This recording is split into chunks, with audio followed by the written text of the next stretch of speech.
হয়, মোৰ আমাৰ ননেচেৰখন সমষ্টিৰ অন্তৰ্গত ঘাগৰা বিচিডিচিৰ ইটাভাটি গাঁৱৰ পৰা আমাৰ বিশেষভাৱে মাইনৰিটিৰ যিসকল লোক আছে তাৰে মাজত বহু সংখ্যক নেতৃবৰ্গ আছে।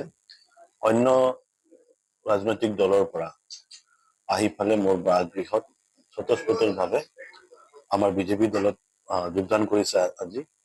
আৰু বিশেষ কথা এইটোৱে যে তেখেতসকলৰ পৰা মই শুনিবলৈ পালো, তেখেতসকলে নিজে ক'লে আজি ইয়াত উপস্থিত হৈ থাকে যে আমাৰ বহুতো এনেকা মিসকনচেপ্ট আছিলে বিজেপিক লৈ ফালে।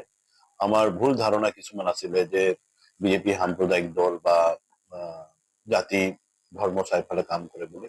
এই ভুল ধাৰণাবিলাক আমাৰ অট'মেটিক ক্লিয়াৰ হৈ গ'ল যেতিয়া সকলো সুবিধাবিলাক আমিও পাব আৰম্ভ কৰিলো। ঘৰৰ পৰা হওক, চৰকাৰী যিকোনো আঁচনি আমিও একেভাৱে পাই আছো। আমি একে হিচাপে বেলেগ জাতি ধৰ্মৰ লোকে যেনেকে পাই আছে সুবিধাবিলাক আমিও পাই আছো।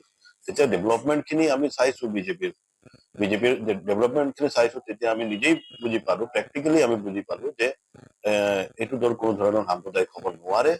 আৰু সকলো জাতি ধৰ্ম বৰ্ণ নিৰ্বিশেষে সকলোকে লৈ পেলাই দলটোৱে কাম কৰি আছে। আৰু যিখিনি কাম আমি আমাৰ ননেচেৰপাঙতে হওক, বিটিআৰতে হওক, গোটেই অসমত, গোটেই ভাৰতবৰ্ষতে হওক আমি দেখা পাই আছো, ডেভেলপমেন্ট খিনি দেখা পাই আছো। সেইটো চাই পেলাই আমি নিজে আপোনাৰ লগত যোগাযোগ কৰি পেলাই ওলাই আহিছো বুলি কৈছে তেখেতসকলে। খুব ভাল লাগিছে। আৰু এক পৰিয়াল হিচাপে তেখেতসকলক আমিও আঁকোৱালি লৈছো, আদৰি লৈছো। আৰু একেলগে সেই অঞ্চলটোক আমি নিশ্চয়কে উন্নয়ন ফালে লৈ যাম বুলি আমি আশা ৰাখিছো। ইতিমধ্যে আপোনালোকে বিগত নিৰ্বাচন কেইটাত আপোনালোকে নিশ্চয়কে চাইছে। আৰু এই যে ৰিচেণ্টলি হৈ যোৱা আপোনালোকে পঞ্চায়ত নিৰ্বাচনতো চাইছে যে আজিকালি সেই যি বিভ্ৰান্তি আছিলে, অপজিশ্যন বিলাকে যি এটা বিষ বিয়পাই আছিলে যে বিজেপিৰ লৈ ফালে সংখ্যালঘুৰ মাজত, এইবিলাক ক্লিয়াৰ হৈছে। যে মানুহ শিক্ষিত হৈছে, সচেতন হৈছে, গম পাইছে যে কৰ্মৰ দ্বাৰা পৰিচয় হয়।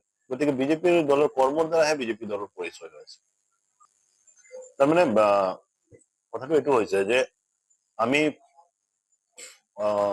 অকল ভাষণত মানে মহিলাসকলক মানে সমান অধিকাৰ দিয়াটো অকল ভাষণত সীমিত ৰাখিলে নহব। আমি প্ৰেক্টিকেলি প্ৰদান কৰিব লাগিব তেখেতসকলক অধিকাৰটো। গতিকে এইটো বিজেপি দলে আদৰ্শ দেখাইছে যে আমি অকল মানে মুখতে সীমিত ৰখা নাই, ভাষণত সীমিত ৰখা নাই। আমি প্ৰেক্টিকেলি তেওঁলোকক অধিকাৰটো দিছো, অগ্ৰাধিকাৰ দিছো। আৰু বিটিচিত আপোনালোকে নিশ্চয়কৈ গম পাইছে যে যোৱাবেলি যি আমাৰ এছেম্বলি হৈ গ'ল, তাতে স্বয়ং অধ্যক্ষৰ পদত এজনী মহিলাক অধিষ্ঠিত কৰা হৈছিলে। ইয়াতকে আৰু আমাৰ যি মহিলাসকলক সন্মান যি যাচিছে, এইটো বহুত এটা আদৰ্শ হয় আৰু এইটো এটা মানে উদাহৰণ হয়। চৰকাৰে বিটিআৰৰ 5খন জিলা 5টাকৈ নিশ্চয়কৈ, যিহেতু সকলো জাতি ধৰ্মক সমান চকুৰে চোৱা হৈছে, গতিকে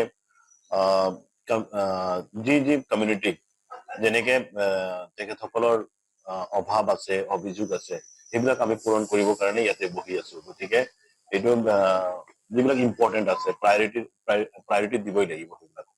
যিকোনো খবৰৰ বাবে যোগাযোগ কৰক 7099017330 লগতে 7099017110 নম্বৰত।